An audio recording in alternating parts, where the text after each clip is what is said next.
नमस्कार दोस्तों, आज हम फिर एक नई क्राइम स्टोरी के साथ हाजिर हैं। यह कहानी बिहार के एक छोटे से गांव कुइहा की है। इस गांव में एक रामनारायण नाम का एक परिवार रहता है। रामनारायण के घर से कुछ धुआं उठ रहा है। धीरे धीरे धुआं काफी ज्यादा होने लगा है।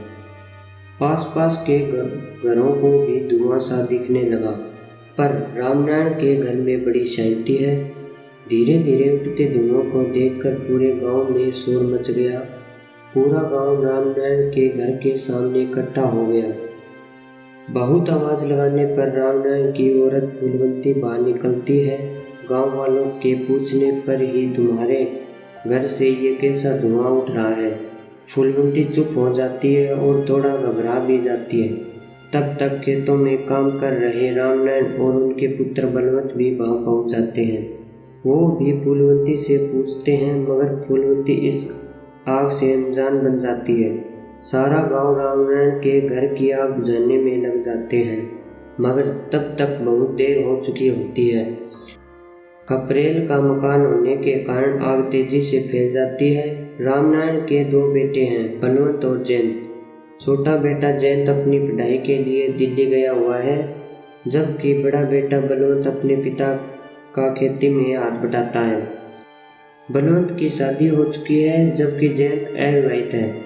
बलवंत की 2 साल की प्यारी सी बेटी जया भी है। बलवंत अपनी पत्नी मेघना और जया को सामने न पाकर माँ फूलवंती से पूछता है, तो माँ फूलवंती बताती है कि वो किचन में खाना पका रही थी और जया भी उसी के पास थी। घबराया बलवंत तेजी से घर में भागता है, पर आग ज्यादा होने के कारण गांव वाले बलवंत को पकड़ लेते हैं। गांव वालों के बहुत प्रयासों से आग बुझने में कामयाबी मिल जाती है।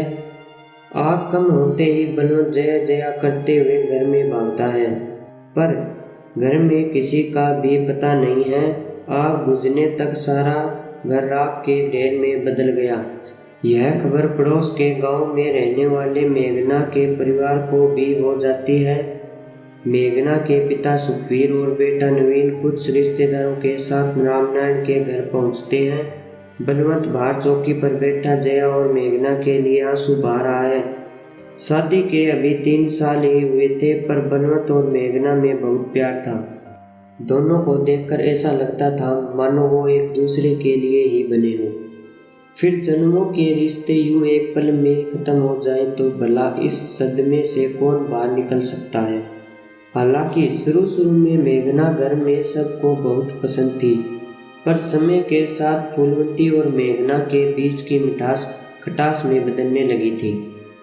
दोनों के बीच हर दिन झगड़े होने लगे थे।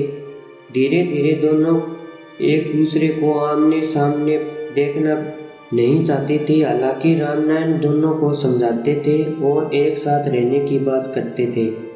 नवीन को अपनी बहन मेघना और फूलवंती दोनों के झगड़ों के बारे में भली भांति पता था, और देखते ही देखते वो फूलवंती से इस बात को लेकर झगड़ने लगा।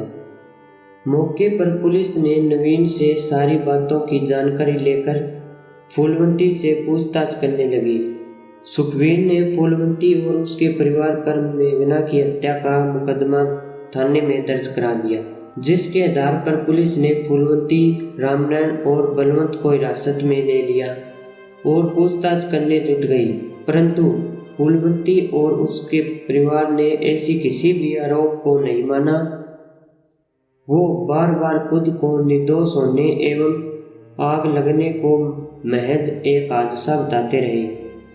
काफी समय बीत गया, न ही फूलवंती और न ही उसके परिवार ने ही ये जुर्म स्वीकार किया और न ही उन्हें कोर्ट से बेल मिल सकी, क्योंकि उन पर जो आरोप थे बहुत गंभीर थे। क्या था ये?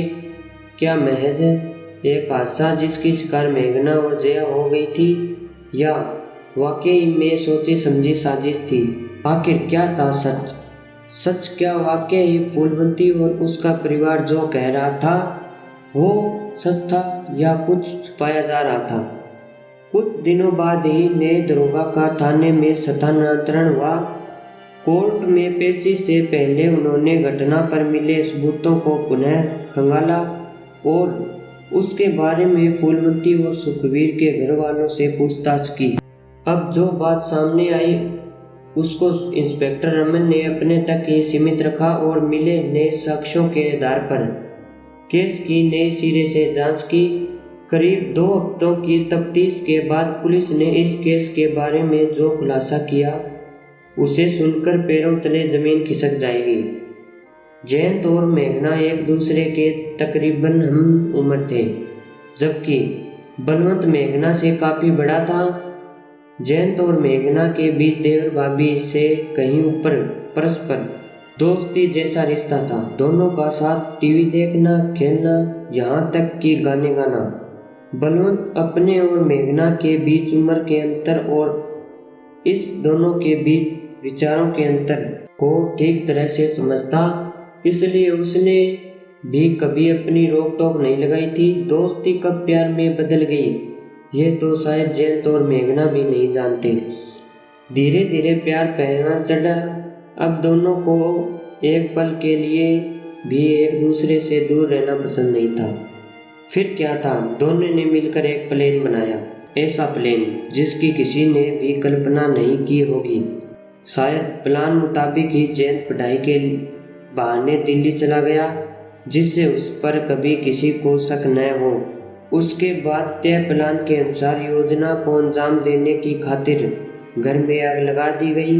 आग के रूप धारण करने से पहले ही मेघना जयंत की मदद से किचन की छत पर लगी खपरेल को हटाकर छत पर निकल गई और फिर जयंत के साथ दिल्ली पहुंचकर जयंत की पत्नी के रूप में उसके साथ रहने लगी। अपने सिनाइयों की आग में उसने नन्ही सी जान जया की बलि चढ़ा दी। जया वो इकलौती शख्स थी जिसको आग ने राख किया था।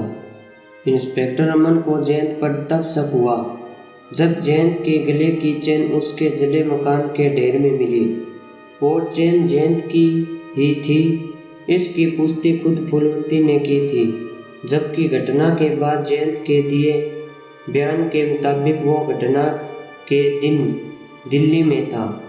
इस रिश्ते को शर्मसार कर देने वाली इस घटना ने समाज को झंझोर के रख दिया। एक ऐसी साजिश जिसके बारे में कोई सोच भी नहीं सकता। आज मेघना और जयंत सलाखों के पीछे जीने के लिए मजबूर हैं। आज के यह क्राइम स्टोरी कैसी लगी अपनी सलाह कमेंट बॉक्स में बताएं और ऐसी वीडियो देखने के लिए हमारे YouTube चैनल स्टोरी ब्लास्टर को सब्सक्राइब करें। धन्यवाद।